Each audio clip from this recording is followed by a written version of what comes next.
Je viens de voir ceci sur Facebook. Steve va soutenir Samuel Eto'o croyant avoir un poste à la FECAFOOT. Mais comme ça n'a pas été le cas, il est devenu un détracteur. Un jeune qui combat Samuel Eto'o est un sorcier.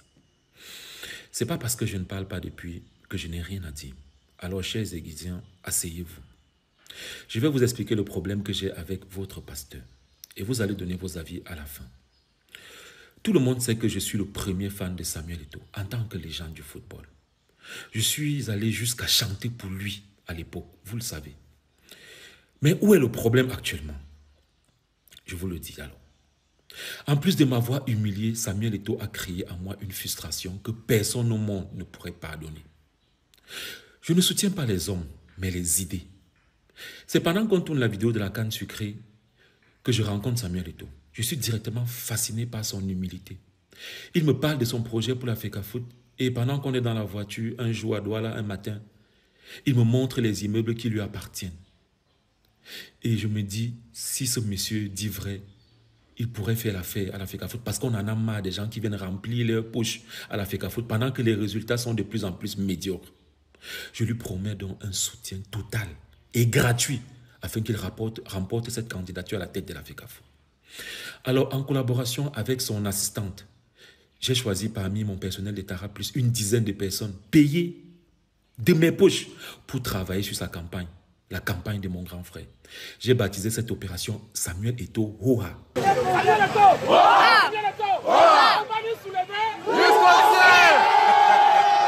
On a abattu un travail sur les réseaux sociaux, à la télé. Tara Plus a fait des vidéos incroyables.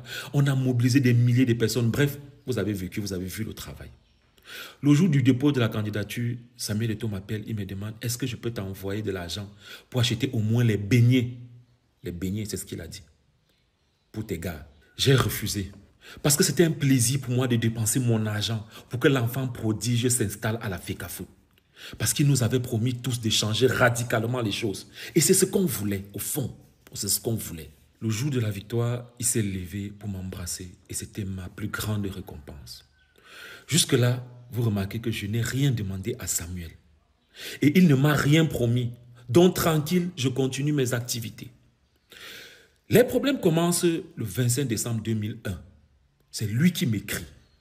Il me dit, et je ne vais pas poster ses captures, « Tu es un bon petit frère. Tu as été à mes côtés, tu as cru en nos capacités. Ton cadeau de Noël sera 2 interviews avec Messi et Ronaldinho dès qu'ils confirment leur présence au match d'ouverture de la CAN. Un conseil, cher grand frère. Un enfant qui vous aime et qui vous soutient de façon désintéressée, ne lui faites pas de fausses promesses. Bref, Messi n'est jamais venu au Cameroun et personne ne s'est jamais excusé. J'ai continué mes activités au CAN. Il y avait quoi avant? Le 8 janvier, veille de l'ouverture de la CAN, je reçois un appel vidéo de la tanière des Lions. Les gars sont fâchés. Ils se plaignent de n'avoir pas eu les billets du stade pour leurs proches. Je dis, c'est pas normal. C'est quand même eux les acteurs. J'achète 30 billets. Je dis bien, j'achète pour aller leur donner. Il est 21 h quand je réussis à acheter les billets. Mais je décide quand même d'informer le président de la FECAFOOT. Président, je suis en train d'aller remettre les billets aux Lions, car ils se plaignent de n'avoir pas reçu les billets pour leur famille. Il me demande qui se plaint. Et comme ça fait un moment qu'il est là et que je commence à constater que ça ne donne pas, je décide de ne pas donner de nom. Je dis plutôt que tous les Lions se plaignent. Il me dit, ne va pas là-bas. Je fais quand même la tétutesse et je suis allé donner les billets parce que les gars m'appelaient jusqu'à 22 h et je ne trouvais pas ça normal. Je donne les billets et je continue mes activités au calme. Quelques jours plus tard, on se voit dans un avion et il se rappelle peut-être qu'il m'avait fait une fausse promesse. Il me dit, propose-moi un projet pour gérer la communication digitale de la FECAFOOT. Je vais te confier ça. Je n'avais rien demandé à Samuel. Hein. Je me dis, ah, peut-être en faisant ça, je pourrais apporter ma petite pierre à l'édifice. Je fais donc le document et je lui envoie. Il me dit qu'il va discuter avec le SG et il va me revenir jusqu'aujourd'hui. Bref, j'oublie et je continue mes activités. Au calme. Quelques jours plus tard, je suis victime d'une grosse perte à Tara Plus. Le directeur technique de Tara Plus a oublié le matériel de production de plus de 5 millions dans un taxi. Pour la première fois de ma vie, et vu que ce sont mes équipes de Tara Plus qui ont bossé sur sa campagne, je demande de l'aide à Samuel Eto'o afin qu'il puisse m'offrir une nouvelle caméra et quelques accessoires. Ça coûtait moins de 2 millions. Je n'ai pas demandé l'argent, mais le matériel qu'il devait faire acheter par quelqu'un à Paris et m'offrir. Voici la capture, vous pouvez faire pause et lire. Il me répond, d'accord. Comme j'ai dit, je ne poste pas ces captures. Après, il n'a rien fait.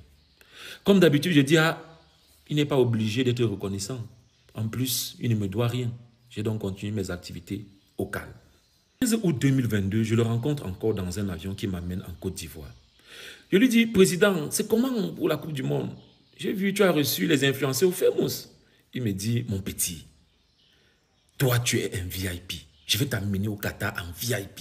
J'ai dit, yes, président. Vous m'avez vu au Qatar. Je n'ai pas reçu d'invitation et je ne lui ai pas écrit pour demander. Pour moi, la promesse n'est pas une dette. Tant que les Lions gagnent, je suis fier. J'ai préféré aller aux États-Unis pendant le mondial. Sauf que pendant la Coupe du Monde, les problèmes que je connaissais déjà dans la tanière explosent et André Onana est chassé de la tanière. La colère monte chez les Camerounais et je reçois les messages du genre « Voilà le monsieur que tu soutiens, tu ne dis rien parce qu'il te donne de l'argent, vous mangez l'argent du pays. » Honnêtement, ça me faisait mal quand même. Et je décide dans ce jour-là, officiellement, de retirer mon soutien à Samuel Eto'o. Et je fais ce post que vous avez vu sur Facebook pendant le mondial. Il faut que les choses soient claires. Vous avez intérêt à gagner le prochain match. Sinon, c'est le peuple qui ira dissoudre cette FECAFOOT à problème. Moi en tête. Directement, Samuel Eto'o m'envoie la capture en me demandant « C'est quoi ça ?» Je lui réponds « C'est l'expression d'un Camerounais très mécontent. » Il me répond « Ne recommence plus jamais. Le jour où tu t'oublies encore publiquement, tu auras de mes nouvelles. Seigneur. » Quelqu'un que j'ai soutenu de façon désintéressée. Quelqu'un pour qui je pouvais mourir pour défendre les idées. Quelqu'un qui ne m'a jamais aidé et qui n'a jamais rien fait dans ma vie me menace. Pourtant, c'était même dans son intérêt que je fasse ce genre de sortie. Pour que les gens comprennent qu'il n'a pas que des moutons autour de lui. Il y en a qui savent reconnaître quand ça ne va pas. Je vous assure, ce jour-là, j'ai pleuré. Je me suis senti rabaisser, chosifier, humilier. Bref, j'ai serré le cœur et j'ai quand même fait un message d'excuse pour qu'il reste concentré pendant ce mondial. Parce que la priorité, c'est d'abord le Cameroun. Je vous lis le message. Mon grand, je peux comprendre ta colère vu le contexte. J'ai écrit sans penser à tout ce que tu subis comme pression en ce moment. Mais je te promets, ce n'était pas dirigé contre toi. Si j'avais pensé à tous les contours, je n'aurais pas publié ça. Vraiment désolé. Je vais corriger le tir avec un truc de feu avant le match contre le Brésil. Sorry. Mais s'il te plaît, à l'avenir, si je m'oublie, donne-moi des conseils comme un grand à son petit. Je te soutiens et je t'ai toujours soutenu sans condition. Et je serai toujours là pour te soutenir. Car je crois en toi depuis des années. Je ne vise aucun intérêt. Tu ne dois jamais trembler concernant ma dévotion à ton égard. Je ne peux pas traverser ton cadavre. Enjoy Qatar. Honnêtement, tous ces mots, je n'y pensais pas. Juste que quand on est petit, on doit se rabaisser. J'ai fait ça et j'ai continué mes activités. Et j'ai promis de ne plus jamais avoir affaire à lui. Parce que je sais qu'il est rancunier. Quelques mois plus tard, il m'envoie le lien d'un 3 minutes du peuple en me disant « Je n'arrête pas de rire avec les émoticônes de rire et tout. » Je décide de ne pas répondre, car je connais ça. On revient montrer les dents avec toi parce qu'on a besoin de tes services. Après t'avoir utilisé, on t'humilie. J'avais donc décidé que tant que je n'ai pas la certitude qu'il a changé, je suis en brousse avec lui. Quelques semaines après, je constate qu'il a signé chez OneXBet, cette entreprise qui ruine la jeunesse, cette entreprise qui a payé des militaires pour me torturer parce que je me suis opposé à eux. C'est là que je décide de le bloquer sur WhatsApp, car il n'incarnait plus les valeurs que je promeux. Je le bloque et je continue mes activités au calme. Jusqu'au jour où je suis tranquillement assis chez moi et j'apprends en Congo ça. Samuel Eto'o raconte aux gens que Steve Fa est en brousse avec lui parce que Steve Fa lui a demandé l'argent pour acheter le matériel de sa télé et il a oublié de donner. Mince. Même si je t'avais demandé de l'argent, Samuel, on a parlé de ça à deux. Ça fait quoi dans la bouche des gens? Ce fut l'humiliation de trop. J'ai écrit à ses amis pour leur dire, de lui dire qu'un grand ne fait pas le Congo ça. Et que même si je lui avais demandé l'argent, par reconnaissance, il ne devait pas oublier, comme il le prétend. En tant que grand frère, il a perdu toute valeur qu'il avait à mes yeux ce jour-là. Mais il reste la légende que je vais toujours respecter. La loyauté est un principe fondamental chez moi, Samuel. Mais elle doit être réciproque. Sinon, elle s'arrête quand je me sens humilié et pas du tout respecté. Désormais, mon combat et tout ce que je fais depuis ces derniers jours, c'est pour que tu changes. Et tu vas changer. Et personne ne m'a payé pour ça. Et tu le sais parce que tu me connais. Si j'ai dit un seul mensonge dans cette vidéo, porte-moi plainte. Voilà les Ecclésiens. Maintenant, vous pouvez m'insulter. Vous avez dit que je suis pédé, qu'il m'a donné de l'argent, que le gouvernement me finance pour le salir. Est-ce que j'ai parlé? Mais si vous aimez Samuel, dites-lui la vérité. Sinon, vous allez le perdre.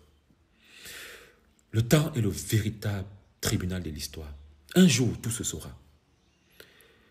Nous, les enfants de Dieu, nous ne craignons rien. Parce que papa est toujours là.